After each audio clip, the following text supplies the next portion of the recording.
안녕하세요. 저는 소화기 내과 전문의 이만수입니다. 올해 80살이고 병원 진료 경력은 50년이 넘었습니다. 그동안 수많은 췌장암 환자와 대장암 환자들을 보았습니다.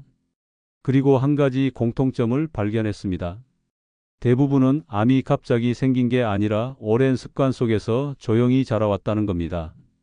오늘은 췌장암과 대장암을 부르는 생활 습관들, 그리고 실제 환자들이 저에게 남겼던 후회들을 전해드리겠습니다. 췌장암은 흔히 조용한 살인자라고 불립니다.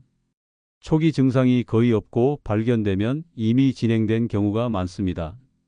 대장암도 마찬가지로 변의 변화나 피가 섞이는 증상을 무시하다가 뒤늦게 발견되는 경우가 많습니다. 서울에서 오신 김영숙 어르신은 70대 중반이셨습니다. 평생 하루 한 잔씩 소주를 마셨습니다. 나는 많이 안 마셔요. 그냥 습관처럼 마실 뿐이에요. 이렇게 말씀하셨습니다. 하지만 췌장은 술 한 잔에도 반복적으로 자극을 받습니다. 결국 췌장암으로 이어졌고 수술조차 힘든 상황이 되었습니다. 그분이 제게 남겼던 말은 단 하나였습니다. 술을 끊지 못한 게 내 평생 후회다. 부산에 사는 박정호 씨는 변비와 혈변을 대수롭지 않게 넘겼습니다. 나이 들면 다 그렇지 하며 병원을 미루다 결국 대장암 3기 판정을 받았습니다. 만약 1년만 빨리 검진을 받았다면 수술도 더 간단하고 치료 결과도 훨씬 좋았을 겁니다. 그분은 병상에서 저에게 이렇게 말했습니다. 이렇게 큰 병이 될 줄 알았다면 진작에 검진받았을 거라고. 췌장암과 대장암은 같은 뿌리를 공유합니다. 바로 생활 습관입니다. 기름지고 짠 음식을 즐기는 습관, 불규칙한 식사와 수면, 과도한 음주, 그리고 만성적인 변비와 과로가 대표적인 원인입니다. 인천에서 오신 이선희 어르신은 육류와 가공식품을 매일 드셨습니다. 편리하고 맛있으니까 자연스럽게 습관이 된 거죠. 결국 대장암 수술을 받으셨습니다. 그분은 수술 후에 저에게 말했습니다. 내가 먹은 게 결국 나를 만들었구나. 췌장암 환자 중에서도 커피와 술을 동시에 즐기던 분들이 많습니다. 대전의 정재훈 씨는 새벽마다 공복에 진한 커피를 마셨습니다. 밤에는 술자리를 자주 가졌습니다. 그 결과 췌장 수치가 급격히 악화되었고 수술과 항암 치료를 동시에 받아야 했습니다. 제가 강조하고 싶은 건 췌장암과 대장암은 갑자기 나타나지 않는다는 겁니다. 우리의 습관이 하루하루 암을 키우고 있는 것입니다. 이 두 가지 암을 불러오는 습관들을 조금 더 구체적으로 말씀드리겠습니다. 제가 실제로 진료실에서 만나왔던 환자들의 사례를 중심으로 설명드리겠습니다. 먼저 가장 큰 원인은 술입니다.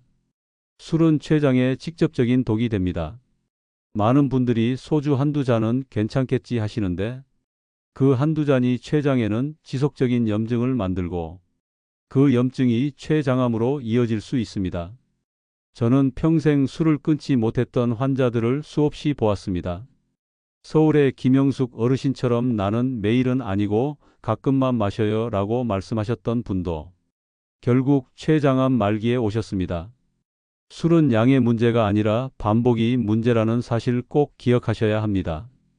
두 번째는 고기와 가공식품 위주의 식사 습관입니다. 대장암 환자들의 식습관을 조사해 보면 햄과 소시지 같은 가공육을 자주 먹거나 삼겹살 같은 기름진 고기를 주 3회 이상 드시는 경우가 많습니다. 특히 야식으로 고기와 술을 함께 드시는 분들이 위험군에 속합니다. 인천에서 오신 이선희 어르신은 퇴직 후 거의 매일 고기와 인스턴트 음식을 즐기셨습니다. 결국 대장암 2기 판정을 받으셨고 수술대 위에서 저에게 이렇게 말씀하셨습니다. 내가 입에 넣은 것이 결국 내 몸을 병들게 했구나. 세 번째는 변비를 방치하는 습관입니다. 대장은 매일 일정한 리듬으로 움직여야 건강합니다. 하지만 수분과 섬유질이 부족하면 대장 안에 노폐물이 오래 머물고 그 과정에서 발암물질이 대장벽을 자극하게 됩니다. 경기도 수원의 최정자 어르신은 오랫동안 심한 변비가 있었지만 대수롭지 않게 생각했습니다. 결국 피가 섞여 나오는 증상이 심해져 병원에 오셨을 때는 이미 대장암이 진행된 상태였습니다. 변비는 단순한 불편함이 아니라 암의 경고 신호일 수 있습니다. 네 번째는 무심코 넘기는 체중 변화입니다. 췌장암은 특히 갑작스러운 체중 감소가 나타나는 경우가 많습니다. 서울 강동구의 이지훈 씨는 몇 달 사이에 10kg 이상 빠졌습니다. 하지만 다이어트를 한 것도 아니고 특별히 운동을 한 것도 아니었습니다. 피곤해서 밥맛이 없나 보다 하고 넘겼는데 검사 결과 췌장암이었습니다. 체중이 빠지는 것은 몸이 보내는 가장 중요한 신호 중 하나입니다. 설명이 안 되는 체중 감소는 반드시 검진을 받으셔야 합니다. 다섯 번째는 무리한 공복 습관입니다. 많은 분들이 아침을 거르거나 공복에 진한 커피를 드십니다. 공복 커피는 췌장을 자극하고 대장에도 부담을 줍니다. 대전의 정재훈 씨는 공복에 커피를 마시는 것이 일상이었습니다. 그분은 늘 속이 쓰리다고 하셨고 결국 췌장의 염증이 반복되다가 암으로 이어졌습니다. 아침을 거르지 않고 반드시 균형 잡힌 식사를 하시는 것이 예방의 첫걸음입니다. 여섯 번째는 과도한 스트레스와 수면 부족입니다. 췌장과 대장은 스트레스에 매우 민감합니다. 밤을 새우며 일하거나 잠을 제대로 못 자면 호르몬 균형이 무너지고 면역력이 떨어집니다. 경기도 안양의 김순덕 어르신은 오랫동안 가게를 운영하시면서 밤마다 늦게까지 일하고 식사는 늘 불규칙했습니다. 결국 대장암 진단을 받으셨습니다. 그분은 항암 치료 중에도 계속 같은 말씀을 하셨습니다. 내가 내 몸을 너무 혹사시켰다고. 마지막으로 일곱 번째는 검진을 미루는 습관입니다.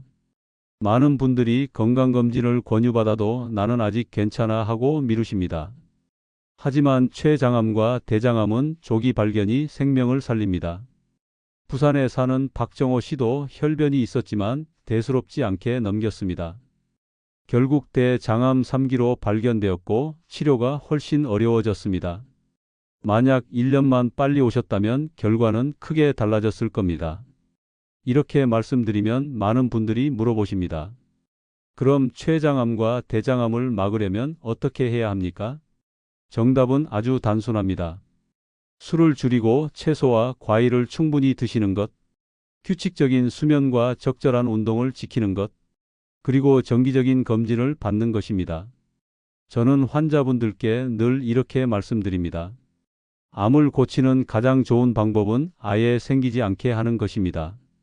습관이 병을 만들지만 습관이 병을 막을 수도 있습니다. 췌장암과 대장암을 예방할 수 있는 구체적인 생활 습관과 루틴을 말씀드리겠습니다. 이 내용은 제가 환자분들에게 실제로 권장하는 생활 처방전입니다. 먼저 식사 습관부터 말씀드리겠습니다. 하루 3끼를 규칙적으로 드시는 것이 중요합니다. 특히 아침을 거르지 않는 것이 췌장과 대장 모두를 지키는 첫걸음입니다. 아침을 거르면 공복 상태가 길어지면서 췌장이 불필요하게 자극을 받습니다. 또한 대장은 리듬을 잃고 변비가 생기기 쉽습니다. 따라서 가벼운 죽이나 밥 한 공기라도 꼭 챙겨 드시길 권합니다. 둘째로 채소와 과일을 충분히 드셔야 합니다. 대장암을 예방하는 가장 확실한 방법 중 하나가 섬유질 섭취입니다. 하루 최소 5접시 분량의 채소와 2개 이상의 과일을 드시면 좋습니다. 하지만 주의하실 점은 과일을 한 번에 많이 드시면 혈당이 급격히 오를 수 있습니다. 특히 당뇨가 있는 분들은 소량씩 나누어 드시는 것이 안전합니다. 셋째는 단백질을 균형 있게 섭취하는 것입니다. 고기를 완전히 끊을 필요는 없습니다. 다만 붉은 고기보다는 생선과 두부 같은 단백질로 대체하시는 것이 좋습니다. 삼겹살보다는 고등어, 햄이나 소시지보다는 삶은 달걀이나 두부가 훨씬 안전합니다. 특히 생선은 오메가3가 풍부해 염증을 줄이는 데 도움을 줍니다. 넷째는 물을 자주 드시는 습관입니다. 대장은 물을 충분히 공급받아야 원활하게 움직입니다. 하지만 많은 분들이 목이 마를 때만 물을 드십니다. 그렇게 하면 이미 늦습니다. 하루 8잔 이상을 규칙적으로 나누어 드셔야 합니다.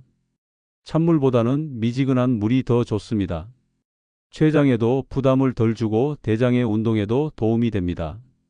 다섯 번째는 꾸준한 운동입니다. 운동은 대장암과 췌장암을 동시에 예방하는 최고의 방법입니다. 하루에 30분 이상 빠르게 걷는 것만으로도 충분합니다. 다만 주의하실 점은 공복에 과도한 운동을 하지 않는 것입니다. 공복에 운동을 하면 췌장에 큰 부담을 주고 혈당이 급격히 떨어질 수 있습니다. 따라서 가벼운 식사 후 산책이나 속보를 권장합니다. 여섯 번째는 수면입니다.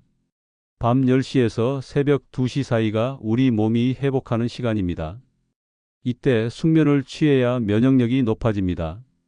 밤마다 늦게 자고 아침에 피곤하게 일어나면 췌장과 대장은 회복할 시간을 잃게 됩니다. 불면증이 있는 분들은 낮잠을 길게 자지 말고 30분 이내로 조절하는 것이 좋습니다. 일곱 번째는 정기적인 검진입니다. 대장암은 대장 내시경을 통해 조기 발견이 가능합니다. 용종 단계에서 발견하면 간단히 제거할 수 있습니다. 췌장암도 복부 초음파와 혈액 검사를 통해 위험 신호를 미리 확인할 수 있습니다. 특히 가족 중에 췌장암이나 대장암 환자가 있었다면 반드시 정기 검진을 받으셔야 합니다. 여덟 번째는 스트레스 관리입니다. 췌장과 대장은 스트레스에 매우 취약합니다.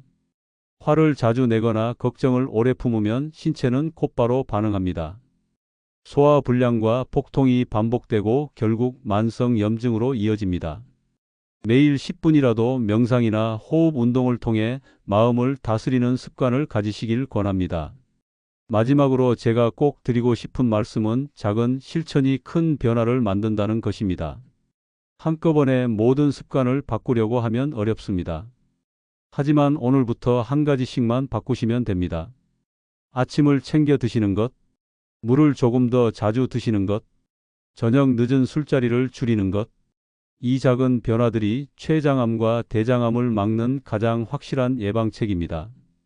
저는 수많은 환자분들을 보면서 늘 이런 생각을 합니다. 암은 우리 몸이 보내는 작은 신호를 무시했을 때 찾아옵니다. 그 신호를 귀 기울여 듣고 생활 습관을 고치신다면 여러분의 건강은 충분히 지켜낼 수 있습니다. 오늘 말씀드린 생활 루틴 꼭 기억하시고 실천하시길 바랍니다. 저는 앞으로도 여러분께 꼭 필요한 건강 정보를 전해드리겠습니다. 오늘 전해드린 내용이 도움이 되셨길 바랍니다. 작은 습관 하나가 췌장과 대장을 지키는 가장 큰 힘이 됩니다. 건강은 준비하는 자의 몫입니다. 영상을 끝까지 시청해 주셔서 감사합니다.